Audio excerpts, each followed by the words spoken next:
आज की वीडियो में आपको हम बताएंगे ऐसे 5 घरेलू तरीके या वो उपाय जिनको करने से आप अपनी इन समस्याओं से दूर रह सकते हैं। नसों का जो दबना है, जो समस्या है, उससे छुटकारा पा सकते हैं। इसलिए आज के इस वीडियो को ध्यान से देखिएगा और इसे अमल में लाइएगा। अगर आप इस चैनल पे नए हैं तो इसे अभी सब्सक्राइब कर लें। मैं हूं आपका फिजियोथेरेपिस्ट डॉक्टर अभिनव चतुर्वेदी, रूपरानी हेल्थ केयर जागरा से। कई बार जब हमारी कमर में नस दबती है तो उसकी वजह से झंझनाहट जाती है पैर तक, हमें लंबे समय तक बैठने में तकलीफ होती है या कोई सामान उठाने में तकलीफ होती है। अब इससे हम छुटकारा कैसे पाएंगे? इससे छुटकारा पाने के लिए बहुत ही आसान और घरेलू तरीका ये है कि ऐसा एक ऊंचा बेड लीजिए, आप उस पर आगे की तरफ लेटिए, अपनी कमर को नीचे रखते हुए इस प्रकार से लेट जाइए और अब अपने पैरों को हवा में लेके जाइए जैसे मेरे पैर हवा में हैं। अगर बेड नीचा है, आपके पैर जमीन पे ज्यादा टकरा रहे हैं, तो पैरों को मोड़ लीजिए कुछ इस प्रकार से। तब आपकी जो लोअर बॉडी है, जो लोअर टॉर्सो है, इसका वजन नीचे की तरफ जाएगा। स्पाइन में कुछ मिलीमीटर का स्पेस क्रिएट होगा और वो जो कुछ मिलीमीटर का स्पेस है वही हमारे लिए काफी है हमारी नर्व को डिकम्प्रेस करने के लिए। ख्याल ये रखेंगे कि आप इसको 5 से 6 बार सुबह और शाम में करिए। ऐसा नहीं कि आप दिन भर लगे हुए हैं इसे करने में, क्योंकि कई बार अगर हमारा पोस्चर बिगड़ेगा तो ज्यादा तकलीफ बढ़ सकती है। आपको अगर ये जानकारी ठीक लग रही है इसे लाइक अवश्य कर दें। अब बात करते हैं कि अगर वो नस दब रही है हमारे हिप में और हिप के पीछे से कंप्रेशन जा रहा है पैर तक, पैरों में इतनी गर्माहट सी मालूम पड़ रही है कि तलवे महसूस नहीं हो रहे, इसे रिलीव करने के लिए आप क्या कर सकते हैं? एक स्टेयर लीजिए या अपना जीना लीजिए, आराम से उस पे एक पैर को ऊपर रखिए। मानिए कि मेरे लेफ्ट वाले हिप में नर्व दब रही है, यहाँ पीछे हिप के पीछे की तरफ या फिर हिप जॉइंट में, जब वो टकरा रहा है।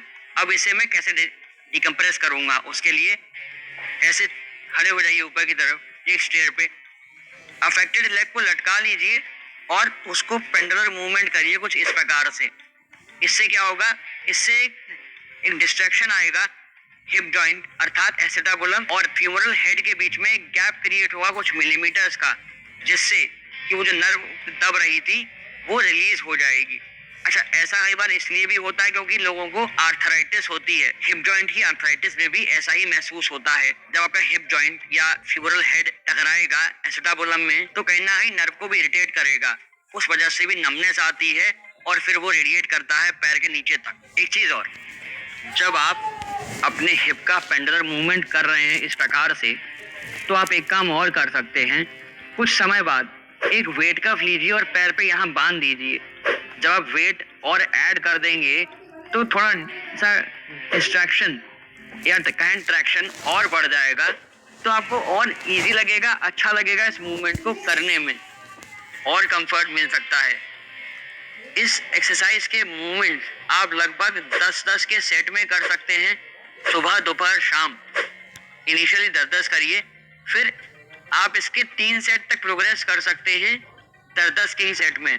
ध्यान ये रखेंगे कि एक सेट में मूवमेंट केवल 10 ही रखें, जिससे कि ओवर स्ट्रेच ना हो मसल का।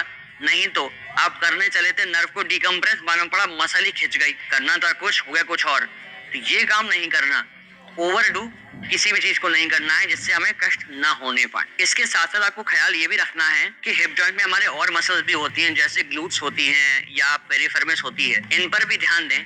अपने थेरेपिस्ट को मिले या किसी फिजिकल ट्रेनर को भी मिलिए तो उनसे ये सीखिए कि अपनी ग्लूटियल मसल्स को आप कैसे स्ट्रेंथन कर सकते हैं या अपनी पेरिफेरमिस मसल को कैसे रिलीव कर सकते हैं। या कई बार लोगों को पेरिफेरमिस सिंड्रोम होता है जिस वजह से पेरिफेरमिस मसल भी टाइट हो जाती है, तो उसकी वजह से भी सेम सिम्टम्स आते हैं कि पैर तक रेडिएशन होता है, पेन का झंझनाहट होती है। तो डिफरेंशिएट कैसे करना है और कैसे हम काम करेंगे उस पर्टिकुलर मसल पर, इस पर भी हमें ध्यान देना है। अगर आपको भी ऐसी कोई दुविधा हो रही है तो उसके लिए नीचे कमेंट सेक्शन में हमें कमेंट करिए, आपकी दुविधा हम लोग दूर करते हैं। नेक्स्ट आता है नी। हम घुटने के लिए क्या करेंगे? कई बार क्या होता है, घुटने के पास नस दब जाती है और उस वजह से पैर हमारा परेशान करता है चलने में। अब इसको हम कैसे रिलीज कर सकते हैं, इसकी हम फ्लॉसिंग कैसे कर सकते हैं? उसके लिए टेक्निक होती है, आप अपने हील को आराम से प्लांटेड रखिए जमीन पर और पंजे को अंदर और बाहर करिए। तो आप यहाँ पाओगे, अगर आप यहाँ हाथ रखते हो साइड में तो यहाँ एक मूवमेंट महसूस होगा आपको इस टिबियोफिबुलर जॉइंट के ऊपर। ये इस प्रकार से। और आप पैर को हल्का सा ऐसे मूव करोगे तो मांसपेशियों का भी थोड़ा सा मूवमेंट मालूम पड़ेगा। ये करने से दबी हुई नस जो है उसमें एक सेंस ऑफ रिलीफ आएगा, जिससे आपकी जो झंझनाहट है पैर की, जो पंजे को ऊपर उठाने में समस्या हो रही है जिसको हम फुट ड्रॉप कहते हैं, डॉर्सिफ्लेक्शन नहीं हो रहा, उसमें रिलीफ आएगा। इस एक्सरसाइज को करते में विशेष ध्यान देने वाली बात और है, क्योंकि नी का जो मूवमेंट है रोटेशन में वो केवल 4 डिग्री के आसपास का होता है। इसलिए जब भी आप ये मूवमेंट करेंगे तो ध्यान रखेंगे कि पैर बहुत, ये नहीं कि बहुत ज्यादा बाहर ले जा रहे हैं फिर अंदर लेकर आ रहे हैं, बहुत माइनर से डिग्रीज का मूवमेंट होता है। इसलिए इसको आराम से करना है मूवमेंट को, क्योंकि कई बार ऐसे करने में लिगामेंट खिंच सकते हैं। और ऐसे लोग जिनको आर्थराइटिस की शिकायत है, गठिया हो रही है, वो इस मूवमेंट को बड़े आराम से करेंगे। वो क्या कर सकते हैं, अपने पैर को थोड़ा सा हवा में लटका लें और फिर ये मूवमेंट करें।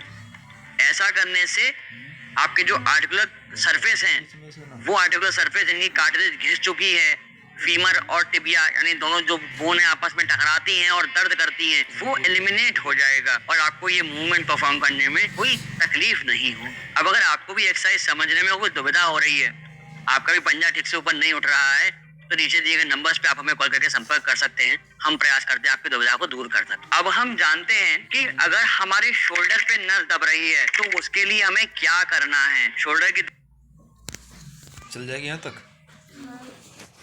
रिकॉर्डिंग